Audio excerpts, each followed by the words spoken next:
I wanted to talk a lot about what kind of man you should want to be attracted to. Hey, you. Or if you're a dog person. Dogs are the best. Men, your number one goal is to protect your family and to stand strong in the face of opposition from culture and evil. And Kyle Rittenhouse is a man who does that. God bless Kyle Rittenhouse. You want to say a few words? Thank you guys. Thank you guys for all the support and everything. Thank you guys for the prayers. And thank you guys for being strong women. Over the weekend, Turning Point USA held their Young Women's Leadership Summit in Texas, and they had a bunch of special guests like Candace Owens and a bunch of people from the right-wing sort of grift machine. And then at one point, they introduced none other than Kyle Rittenhouse. You know him from shooting up people at a rally or protest, then getting off for it. And they basically introduced this dude and explained to all the young women in attendance that Kyle Rittenhouse is the type of guy that they should be attracted to. And, you know, you can look at this guy on stage, and I've got news for the folks at Turning Point USA. I don't care how effective they've been in the past at propagandizing young conservative women. This dog won't hunt.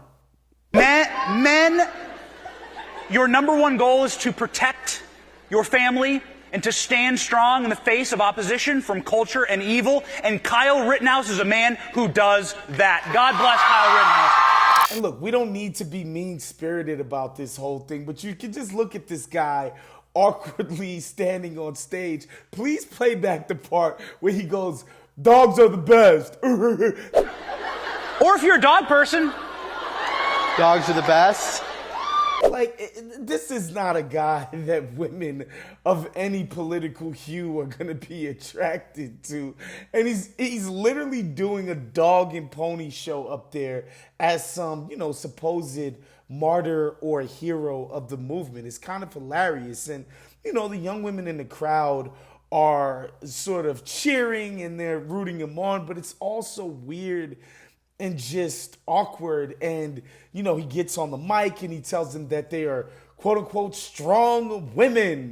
This is just embarrassing and nasty. And I feel bad for the guy that he's even subjecting himself to this. But at the same time, man, it kind of shows you that the right wing sort of martyrdom grift gravy train is as fruitful and as ever present as ever.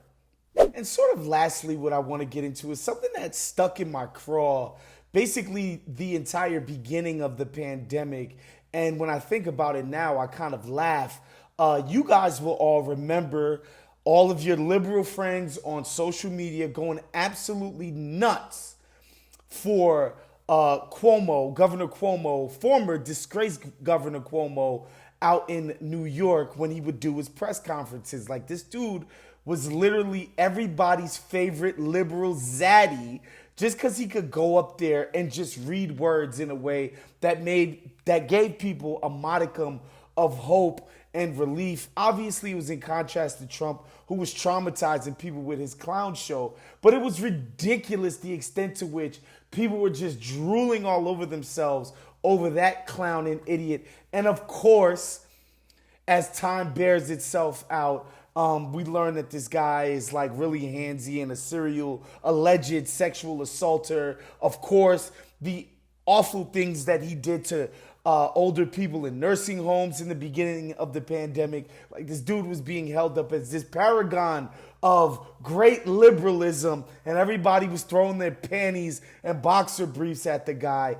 And of course, it turns out that he's nothing but a piece of shit. So let's pipe down about how, how much we want to make fun of conservatives for this Rittenhouse stuff.